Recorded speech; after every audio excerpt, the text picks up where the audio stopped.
Amara feigned sleep. Lying on the thin mat in the corner of the dimly lit room, her heart raced. The faded wrapper covering her tiny 6-year-old form made it shake. After that, she heard her. She's a terrible youngster, much like her deceased mother. That was Linda, her stepmother. Amara's breath halted. Linda hated her, but what she heard next completely destroyed the few remaining shreds of security she believed she had. I don't want her in this house anymore. Grab her. Do anything you choose. I don't care, the man said in a low voice. Okay, but when she's with me, you'll never see her again. The only response was a rustling, as though paper were rubbing against cloth. Amara ventured to raise her head slightly and glanced through the ripped curtain. A tall, dark figure was standing in front of Linda. He looked frightening in an old black suit. His eyes were empty, like if he had long since lost his joy. He gave Linda a large brown envelope. She took it right away, peeked inside, and then turned and whispered, "Wait here, I'll get her." Amara's little hands were shaking under the blanket as she lowered her head back and closed her eyes. Her wanted to go. She couldn't help but want to shout. Mr. Joe, her father, wasn't at home. He worked as a security guard at night, while Linda was capable of anything. The beating from the previous week continues to pain Amara's back. She could hear footsteps coming closer. All of a sudden, her head was pulled up by a violent tug from her rough hand. "Get up. Your uncle is here to support you." Mama Sarah, Linda's mother, was her grandmother. She had a frigid expression on her face. No compassion. No affection. "No, please. No," he shouted. "Where's my daddy?" Her grandma didn't respond. She pulled her outside into the darkness. The hallway, a coarse cement floor, scraped against Amara's bare feet. Tearfully, she faced the door. The man stood with a bag over his shoulder, waiting. She screamed, "Take her away. I'm not going." With her arms folded, Linda, her stepmother, let out a bark as she took a step back. "She's useless in this location. Let her go with her damned lineage." The man seized Amara by the arm. She screamed and kicked, calling out her mother's name and begging for her father. However, he was not stopped. Not her stepmother, not her grandmother, and not even the neighbors who closed there and turned away from the windows. Amara glanced one last time at the house, now disappearing into the shadows. As the guy pulled her into the night, it was her only home. At that point, her childhood came to an end. The neighborhood was softly bathed in the early morning light. The man entered the house through the in front of the front door after a tiring night shift. He was worn out, as evidenced by his drooping shoulders and dusty uniform. But something seemed off as he placed his lunch bag next to the counter in the kitchen. He yelled, "None." The toilet was empty when he looked. He knocked on the door of the girls' chamber. The two of Linda, while Amara's mat was rolled up. Her girls were there, snoring quietly. "Amara," he phoned again. Linda was now in front of me, wearing her clothes and carrying a towel over her shoulder. She sniffed loudly and rubbed her face. "I assumed you were aware." Joe's tone grew more severe. "What did you know?" She woke up, said she needed to urinate last night. "I assumed she had returned inside, but she never did." Linda's voice broke.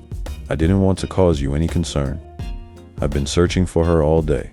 She started crying crocodile tears. With trepidation, Mr. Joe's expression became somber. "The neighbors weren't awakened by you. You didn't give me a call." One neighbor intervened before she could reply.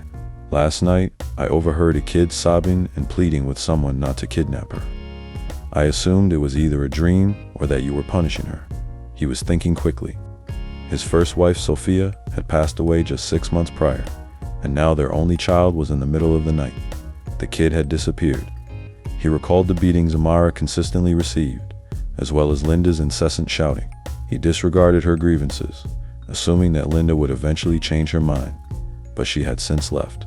He addressed Linda. "You committed this. I'm not sure how. However, I am aware that you were involved in this." Linda let out a sigh. "How dare you?" However, he was calling neighbors and heading to the police station, while exiting the building in a rage. In the meantime, miles away, Amara was barefoot in the center of a dusty roadside store. Others referred to the guy as Papalo, and he owned a modest business, selling tires that are old. His home, which had a broken zinc roof and 2 small rooms, was behind the booth. Amara was only permitted to eat if she brought him a sufficient number of customers. He never struck her in public. However, he didn't hold back when they were by themselves. New products were frequently displayed on her little arms. Bruising, she brought water. She swept like a dog on a leash. She followed him from one street to the next. She never attended school. She never received word from her father. She was a ghost. Even at 10, Amara could still recall the horrible evening she was sold. The recollection never disappeared. It was in her bones. There were nights when she awoke trembling, hearing Linda scream out that she was wicked, her grandmother's frigid grasp, and Papello's scary gaze. Additionally, she recalled the circumstances surrounding her mother Sophia's passing.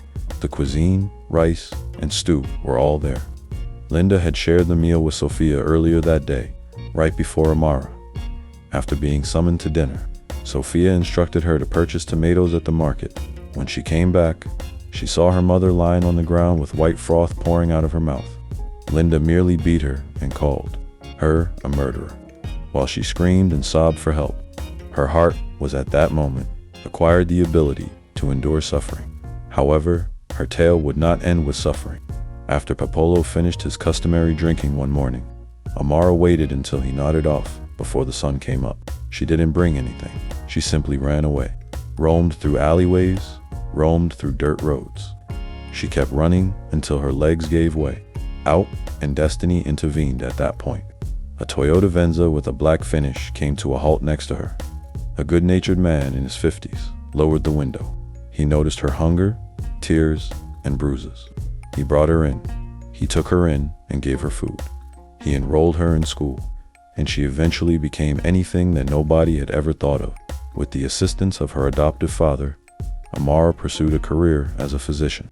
However, destiny still had plans for her, because one day, a lady came to the hospital in tears and unable to see out of one eye. The reality of the situation struck Amara in the face, leaving her motionless face, holding her white coat in her hands. Amara stood motionless. She was unable to breathe and unable to move, with a spotless bandage covering her swollen eyes. The woman in the hospital bed groaned gently in discomfort. However, Amara could identify who it was without seeing her face. The still smelling of kerosene and firewood, she spoke in a low voice. It was all too commonplace. Linda, the stepmother who poisoned her mother and sold her. Her frozen thoughts were interrupted by the attending nurse's voice. "This is an emergency, doctor." Patient, while chopping wood, a splinter hit her in the eye. The other hospitals sent her here. We are the only facility with the necessary tools, and the only surgeon available is you. Blinking back 1,000 feelings, Amara turned slowly. "Who is the individual? Who did you bring her?" she inquired. "In the waiting room, I believe the guy's name was Mr. Joe." Amara's heart pounded in her chest. She quickly took off her gloves, handed the clipboard to the nurse, and strode purposefully toward the hallway. Despite her steady gait, the inside of her body was trembling like thunder. Before she even stepped foot in the space, she saw him. Her father, Mr. Joe, was now an old man. Silver streaks replaced the black in his hair. However, the stance-wide shoulders, somewhat stooped from work, remained the same. He appeared anxious as he glanced about with his eyes, and right beneath him she saw it on her wrist. A little dark dot resembling her birthmark. "Sir, may I talk to you for a minute?" she said as she entered, her voice calm but firm. He turned around and their eyes met. "Do you have a missing daughter?" she questioned, her voice now wavering.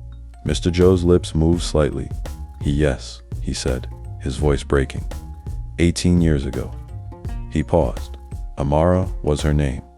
I never saw her again. I still think about where she is and what she became every day." Amara took a deep breath and stretched out her arm. "Perhaps you may then assist me in figuring this out." Mr. Joe gasped as she turned her wrist to show the exact birthmark. "Not at all. It's not possible." He moved closer. "Amara. My Amara." Her eyes filled with tears. "Dad, I'm here. I am your daughter. I never forgot about you." Falling to his knees in the hallway and he was clutching her hands as if he feared she may vanish once more. "You're alive, my God. You are not a dream. I wished for this day. I believed I had lost you for good. They both sobbed. A father and daughter shed tears for the years that had been lost. The pain, the moments they were never able to share. The nurses were speechless, but they were in a hurry. Amara gave a small tug. "Dad, you should be aware of something." Joe wiped his eyes and sniffled. "What is it?" The words she spoke were heavier than anything she had ever said, and she met his gaze. "The lady you brought in today? The one in the operating room?" Mr. Joe's face fell when he saw Linda. His lips opened, yet he made no noise. Amara murmured, "Yes. She was the one who sold me to a man who treated me like a slave. I was just 6 years old. I can recall every detail. And she's here right now." Mr. Joe fell into the chair, close by, with both hands over his head. "I should have known, oh God. Although I had my suspicions, I couldn't verify them. I gave up on it. I gave up. She also poisoned my mother," Amara went on. "Maintained the meal. She saved my life by sending me to the market. She was already there when I got back, dead." And Linda uttered, "I murdered her," which lingered between them. "But Daddy, she's going blind. They said I'm the only one who can operate her." Mr. Joe looked up with frightened eyes. "You won't help her, will you?" Following what she did, Amara sighed softly. "I won't assist her in getting out of this. I adore it, but I'll do it because of who I am now. My purpose is to heal, not to hate. She will see again, but this time it will be so that she can see who I have become rather than as a prize." Joe was unable to talk. His eyes were full of pain and pride as he simply nodded. Aside from the silence, the operating room was quiet, the machine's soft beeping. With deliberate composure, Amara moved. Each drop of medication, each stitch, and each cut was placed with great care. Amara bore Linda's destiny in her hands with the dignity of a woman who had experienced fire. The procedure was finished 2 hours after it had started. Although Linda wasn't going to lose her sight, she was about to lose something else, her pride. The days went by. The day after Linda's bandages were taken off, the room was silent. She blinked slowly. Light transformed forms. The light became colorful. The next thing she saw was her reflection in the mirror. However, the person standing next to her was what shattered her. Amara, who was tall and beautiful, now sported the same eyes she had made fun of while wearing a doctor's attire. "Linda, you," her voice crooked. "Yes," Amara replied calmly. "It's me. The small girl you sold. The one you said was bad." Linda's hands were shaking. "What way? How are you still alive?" "I rescued your eyes," Amara retorted. "What are you doing here?" Linda's tears flowed down her face. "After all I did for you, why would you do such a thing?" "I'm not like you," Amara stated. "I had to get stronger than the agony you brought about." Linda broke out in tears. "I was envious. You and your mother had your father's full attention. I also wanted him to see my kids. I never imagined you would make it. I never anticipated meeting you again. And now you do," Amara said. "You can now observe the outcome of your wickedness. My intention in rescuing you wasn't to pardon you. You were rescued by me so you would understand that you were unable to kill me." Linda knelt down and wrapped her arms around Amara's legs. "I beg your pardon, please." However, Amara did not react. She just walked out of the room. Nothing could compare to the volume of the silence that remained. Linda told all that evening. She killed Sophia and sold Amara for a few thousand naira. And Mr. Joe's heart broke once more as he listened to everything. He was faced with a decision this time. Mr. Joe didn't move because he didn't trust Linda's confession, but rather because a piece of him deep inside did. Always suspected. The way she stared at Sophia, the faint resentment in her voice when she talked about Amara, and the ever-inconsistent lies. However, hearing it said aloud now felt like reopening an injury that never fully healed. With her head bowed in shame, Linda sat at the edge of the hospital bed. Her voice was clear, low, and trembling. "I put the poison in the soup myself," she said softly. "I wanted both Sophia and Amara to pass away. I couldn't bear the way you adored them. In your opinion, my kids and I didn't exist. You continued to give that even after Sophia passed away. Give all of your attention to Amara. My own house made me feel like an outsider." Mr. Joe squeezed his fists. "Therefore, you made the decision to murder them. I was blind, Linda shouted. I believed that you would eventually notice me if they were out of the way. Pick me, however, only Sophia passed away, and I was able to live after Amara did. I was terrified. I had to get rid of her, or you would love her forever. By giving her to a stranger like a piece of meat, you accomplished that.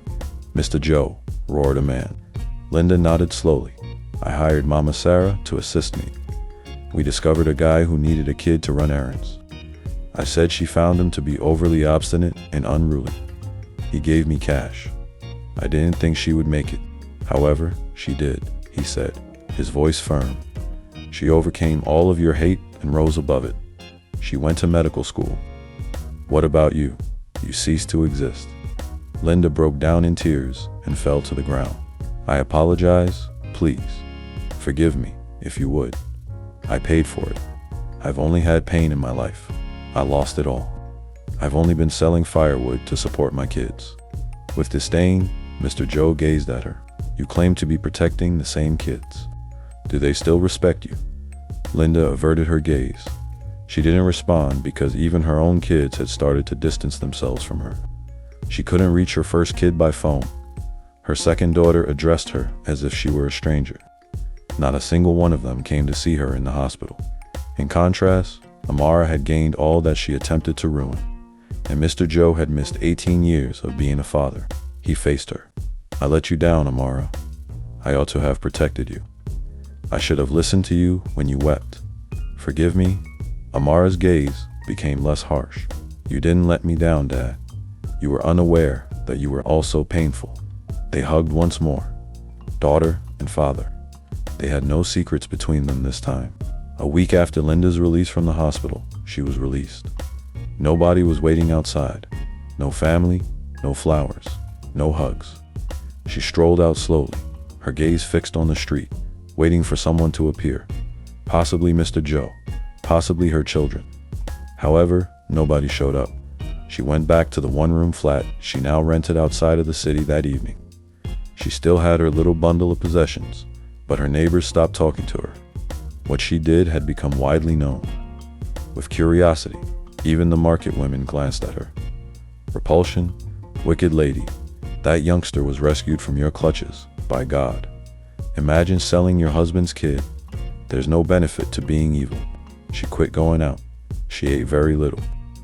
Remembering Amara's face, she spent the majority of evenings in the dark, staring up at the ceiling, unbroken, assured, and powerful, that the girl whom she previously referred to as cursed.